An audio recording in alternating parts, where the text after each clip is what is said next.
ये stone age video series का second part है। फर्स्ट पार्ट में हम बात कर चुके हैं पुरा पाषाण काल की। पुरा पाषाण काल में निम्न पुरा पाषाण काल, मध्य पुरा पाषाण काल और उच्च पुरा पाषाण काल के बारे में डिटेल से हमने उस वीडियो में बात की है। यदि आपने वो वीडियो नहीं देखा है तो डिस्क्रिप्शन में उसका लिंक है, या आप चैनल में जो प्लेलिस्ट बनी हुई है एंशिएंट हिस्ट्री की उसमें जाकर देख सकते हैं। पाषाण काल को विभाजित किया गया है 3 अलग अलग कालों में, पुरा पाषाण काल, मध्य पाषाण काल, नव पाषाण काल, जिन्हें कहते हैं पैलियोलिथिक एज, मेसोलिथिक एज और नियोलिथिक एज। अगर इनका हिंदी से इंग्लिश में सीधा ट्रांसलेशन करें हम तो ये होते हैं old stone age, middle stone age और न्यू स्टोन एज। इस वीडियो में हम फोकस करेंगे मेसोलिथिक एज यानी मध्य पाषाण काल पर। मध्य पाषाण काल में क्या क्या मुख्य विशेषताएं हैं, कौन कौन से मुख्य उपकरण मिलते हैं, कौन से टूल्स हमें मिले हैं और प्रमुख जो साइट्स हैं, इसकी प्रमुख स्थान जहां से मध्य पाषाण कालीन हमें अवशेष मिले हैं, उनकी हम बात करेंगे। तो बात करते हैं मध्य पाषाण काल यानी मेसोलिथिक एज की। बहुत दिनों तक तो विद्वानों ने इसके अस्तित्व को माना ही नहीं, कि उन्होंने बताया कि एक तो है नवपाषाण काल, एक है पुरा पाषाण काल, इनके बीच का कोई काल ऐसा कुछ नहीं है। इसका समय है लगभग 10,000 से 8,000 बीसी तक का। 10,000 ईस्वी पूर्व से 8,000 ईस्वी पूर्व तक का समय है, वो माना जाता है मेसोलिथिक एज का। लेकिन 19वीं शताब्दी के उत्तरार्ध में जो 19th सेंचुरी का लेटर हाफ था, 19वीं शताब्दी का मतलब, जैसे यदि आप हिस्ट्री में नए हैं तो आपको नहीं पता होगा, 19वीं शताब्दी 19th सेंचुरी का मतलब होता है 1801 से 1900 तक का समय। इसके लेटर हाफ में यानी उत्तरार्ध, जो प्रीवियस हाफ होता है, शुरू के 50 साल प्रीवियस हाफ यानी पूर्वार्ध और बाद के 50 साल लेटर हाफ यानी उत्तरार्ध बोलते हैं। तो 19वीं शताब्दी के उत्तरार्ध में फ्रांस में कुछ ऐसे उपकरण मिले जिनसे ये कंफर्म हुआ, जिसकी बात की पुष्टि हुई कि पुरा पाषाण काल और नव पाषाण काल के बीच में मध्य पाषाण काल भी है, यानी इन दोनों कालों के बीच के उपकरण भी हमें मिलते हैं जो नव पाषाण काल और पुरा पाषाण काल से भिन्न है। जलवायु में परिवर्तन होने लगा, ये एक महत्वपूर्ण बिंदु था इस काल का। यदि आपने काल के बारे में, एज, पीरियड, सेपक, उनके बारे में नहीं पढ़ा तो उसके बारे में भी एक वीडियो है।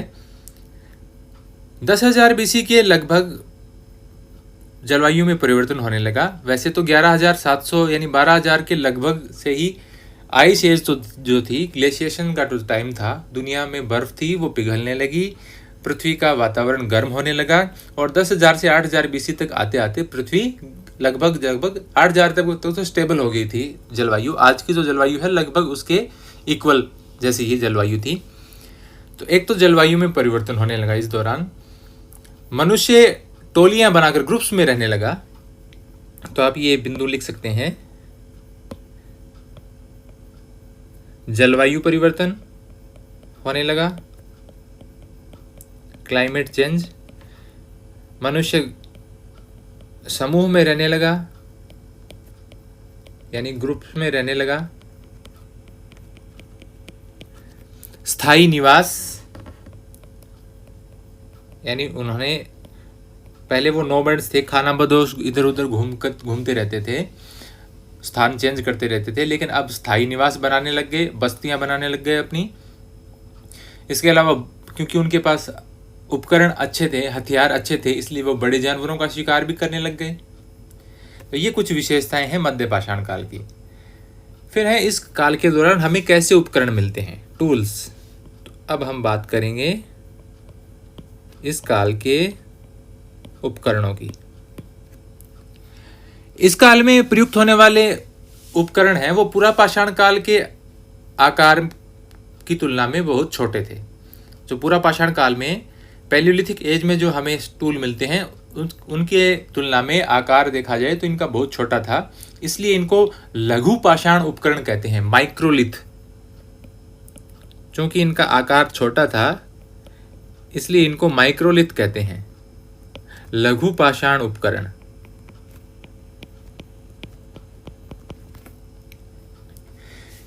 यहां सबसे ज्यादा जो उपकरण हैं उनमें आपको मिलते हैं फलक। फलक मिलते हैं। फलक में एक साइड या दोनों साइड से इस प्रकार से काटने के लिए शेप इस प्रकार की होती थी कि वो बहुत ही पैने होते थे। अपने पैलियोलिथिक एज में देखा था कि ज़्यादातर जो टूल्स हैं वो क्वार्टजाइट से बनते थे, और बाद के उसमें भी हमने पुरापाषाण काल को 3 भागों में विभाजित किया था। जैसे ये निम्न पुरापाषाण काल, मध्य पुरापाषाण काल, उच्च पुरापाषाण काल। मध्य और उच्च पुरापाषाण काल से हमें ऐसे उपकरण मिलने लग गए थे जो क्वार्टजाइट के अलावा जैस्पर, फ्लिंट या आपका चैल्सेडोनी है उससे मिलकर बने हुए होते थे। इस काल में आकर, मध्य पाषाण काल में आकर ज़्यादातर उपकरण हैं वो इनसे बनने लगे। किससे? जैस्पर से, फ्लिंट से जो आपका चकमक पत्थर होता है, कैल्सेडनी या चैल्सेडनी बोलते हैं इसको, इनसे मिलकर इनके उपकरण हमें प्राप्त होते हैं मध्य पाषाण काल के दौरान। आप चित्र देख सकते हैं, जैस्पर, फ्लिंट, चैल्सेडनी ये कैसे होने, तो इनका उपयोग होने लगा। चैल्सेडनी जो टूल्स हैं ये इंडिया में आपको मिलते हैं। मुख्य जो स्थान है चैल्सेडनी टूल्स के,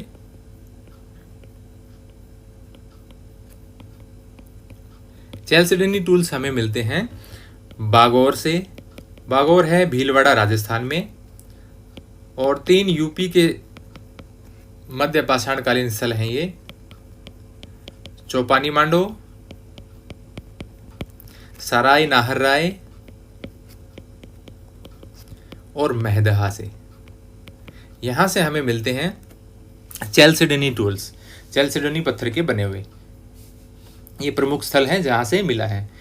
अब ये तो है उपकरणों की बात। यहाँ के जो उपकरण है वो ज़्यादातर क्या थे? माइक्रोलिथ उपकरण, यानी छोटे उपकरण थे, नुकीले थे, ज़्यादा पैने थे पहले की तुलना में।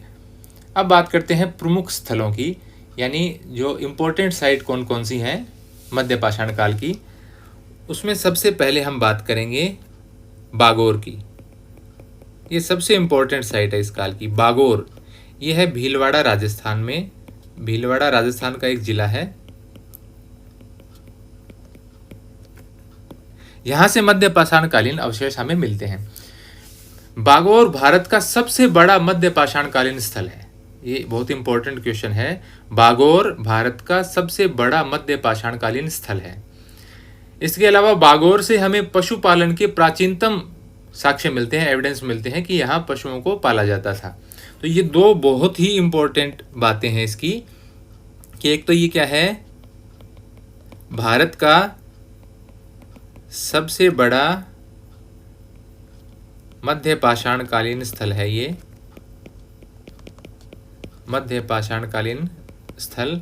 दूसरा है इसका महत्वपूर्ण बात कि यहां से पशुपालन के प्राचीनतम साक्ष्य मिलते हैं।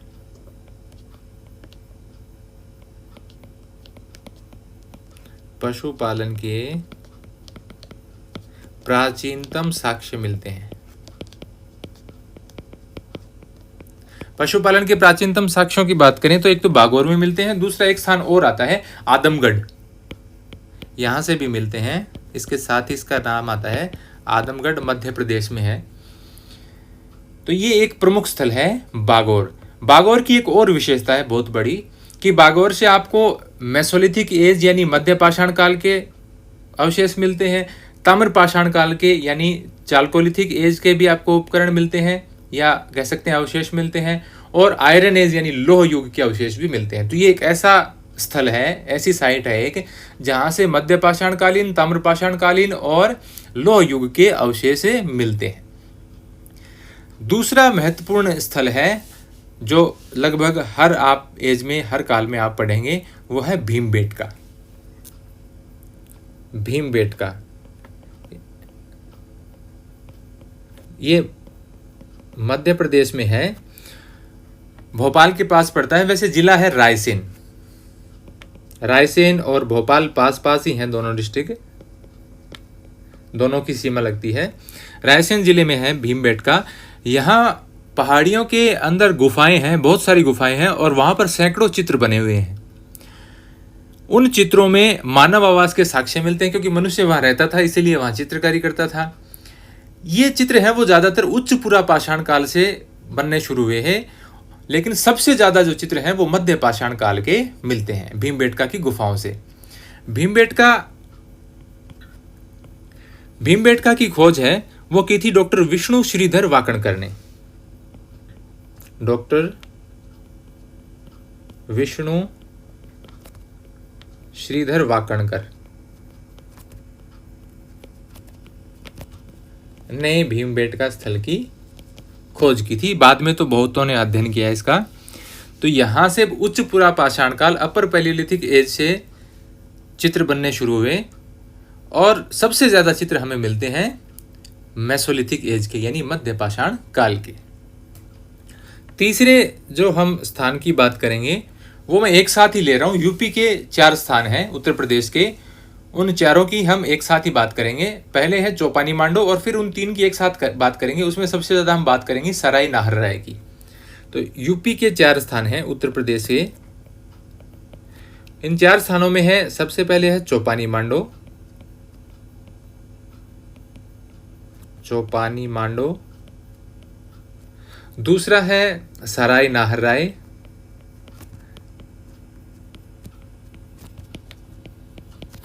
तीसरा स्थान है मेहदहा और चौथा स्थान है दमदमा। इसमें से चौपानी मांडो है वो बेलन घाटी में स्थित है, इलाहाबाद जिले में, इलाहाबाद डिस्ट्रिक्ट में है ये,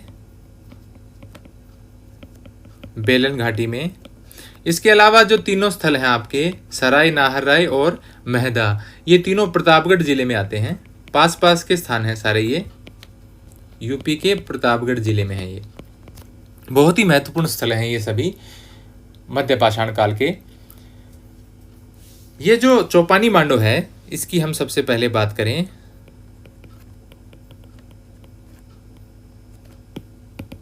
चौपानी मांडो, चौपानी मांडो जैसा मैंने आपको बताया इलाहाबाद जिले में है। यहां एक तो 13 झोपड़ियां ऐसी मिली हैं जो मधुमक्खी के छत्ते के आकार की हैं, अंडाकार उनका आकार है। 13 झोपड़ियां मिली हैं मधुमक्खी के छत्ते के आकार की।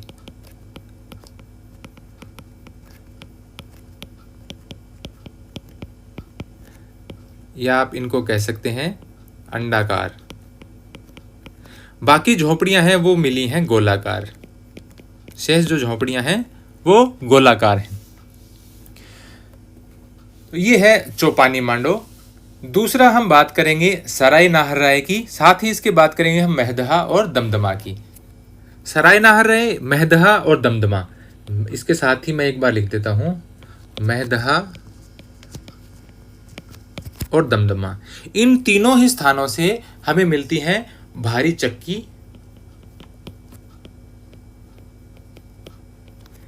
चूल्हे।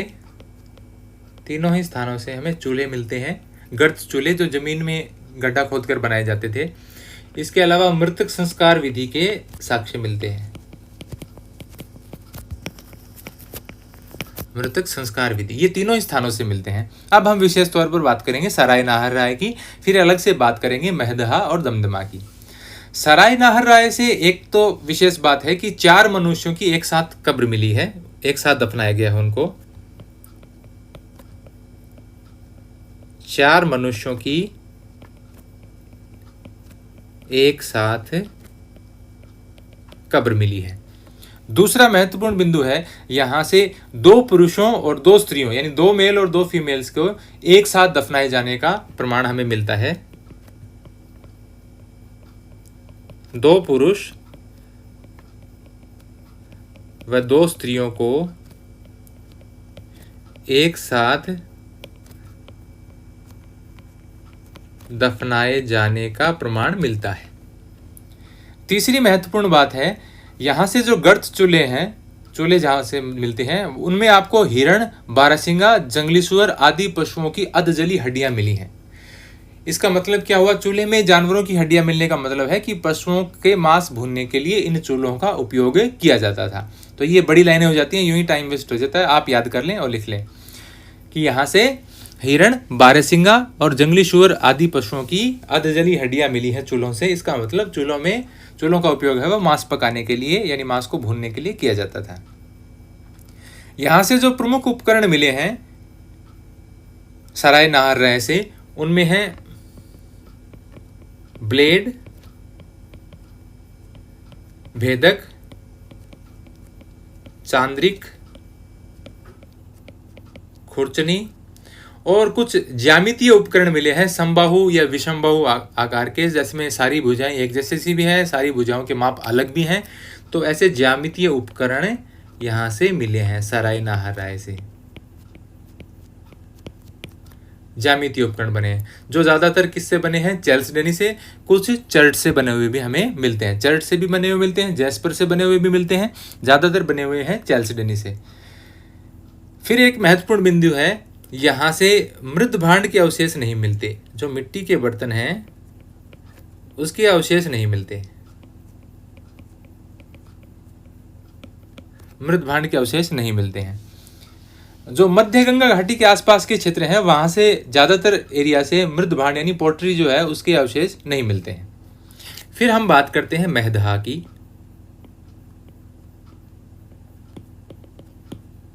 महदहा ये भी प्रतापगढ़ यूपी में है। यहां से जो प्रमुख इसकी विशेषताएं हैं, एक मिला है यहां से स्लोटर हाउस, यानी जिसमें जानवरों को काटा जाता था या मारा जाता था, बूचड़ खाना, कत्ल खाना कह सकते हैं आप इसके। यहाँ से गर्त चूल्हे काफ़ी मात्रा में मिले हैं, 35 गर्त चूल्हे, ये गए है, मिले हैं। वैसे साइट्स में खुदाई चलती रहती है तो हो सकता है और भी मिल गए होंगे। एक जैसे मैंने शुरू में बताया था कि सराय नाहरराय और महदहा से सिलबट्टे के अवशेष प्राप्त होते हैं। पिछले वीडियो मैंने आपको बताया था लगभग 8000 ईस्वी पूर्व में सिलबट्टे के अवशेष मिलते हैं। हड्डी से निर्मित एरोहेड मिलता है।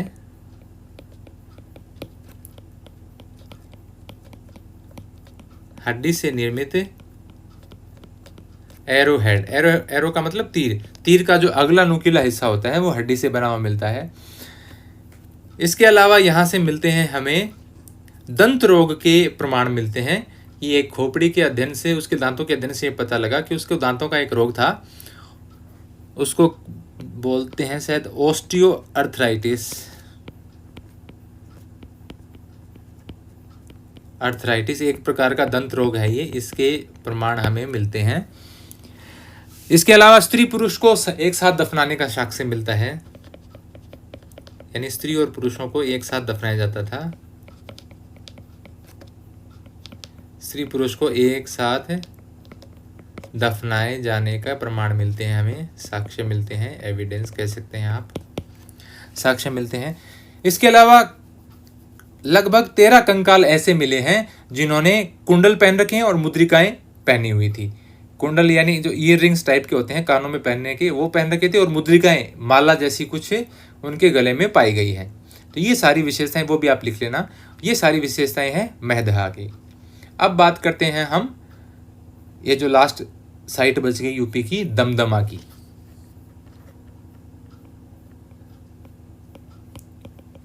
ये भी प्रतापगढ़ में है। ये तीनों पास पास की साइट्स हैं तीनों। प्रतापगढ़ उत्तर प्रदेश में, एक प्रतापगढ़ जिला राजस्थान में भी है, उसकी बात नहीं है, ये यूपी वाले की बात है। इसमें जो प्रमुख चीजें पाई गई हैं, एक है उसमें हाथी दांत का लॉकेट, हाथी दांत का लॉकेट यानी आइवरी से बना हुआ। यहां से भी स्त्री पुरुष को एक साथ दफनाने का साक्ष्य मिलता है, जैसे मिलता है हमें सराय नाहरराय में। स्त्री पुरुष को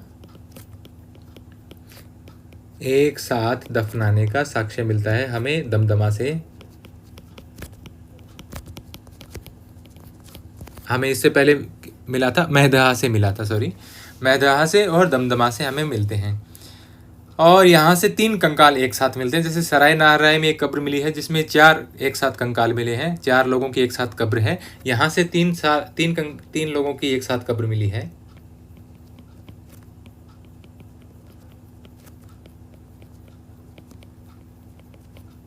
ये कुछ विशेषताएं हैं दमदमा की।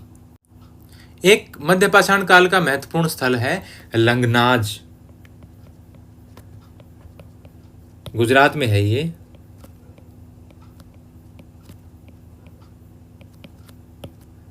गुजरात के मेहसाणा डिस्ट्रिक्ट में है ये।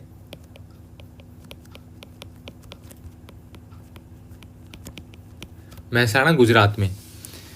यहाँ एक बालू के टीले पर मध्य पाषाणकालीन स्थल मिला है। बालू के टीले पर, सैंड ड्यून्स पर मिला है एक मध्य पाषाणकालीन स्थल। यहाँ की प्रमुख विशेषताओं में एक है मुड़ी हुई अवस्था में दफनाया हुआ एक मानव कंकाल मिलता है।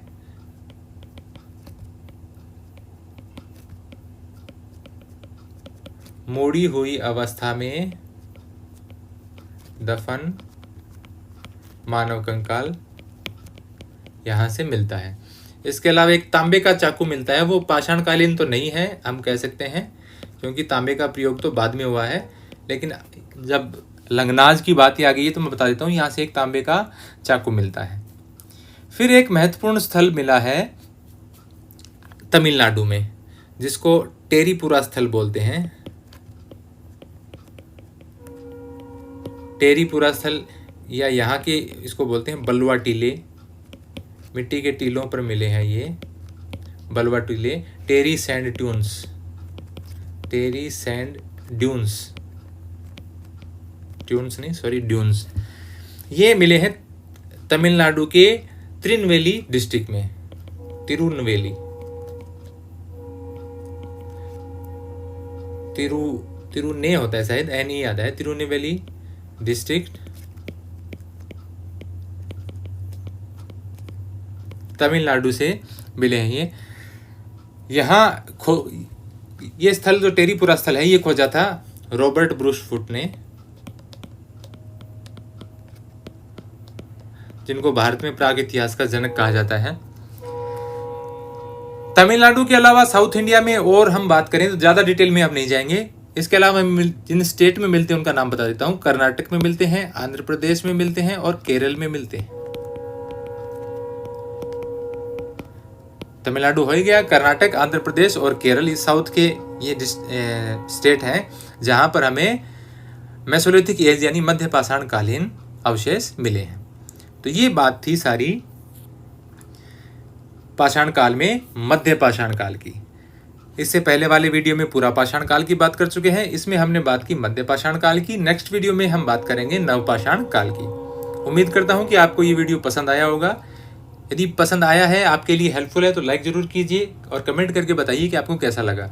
यदि आपका कोई क्वेश्चन है, आपका कोई ओपिनियन है, आपका कोई सुझाव है, तो वो आप कमेंट में बता सकते हैं। यदि आप चैनल पर नए हैं और अभी तक आपने सब्सक्राइब नहीं किया है तो चैनल को सब्सक्राइब जरूर कीजिए और नोटिफिकेशन प्राप्त करने के लिए बेल आइकन को प्रेस कीजिए और उसको ऑल पर सेट कीजिए, ताकि जब भी मैं नया वीडियो अपलोड करूं तो आपको उसको नोटिफिकेशन मिल सके।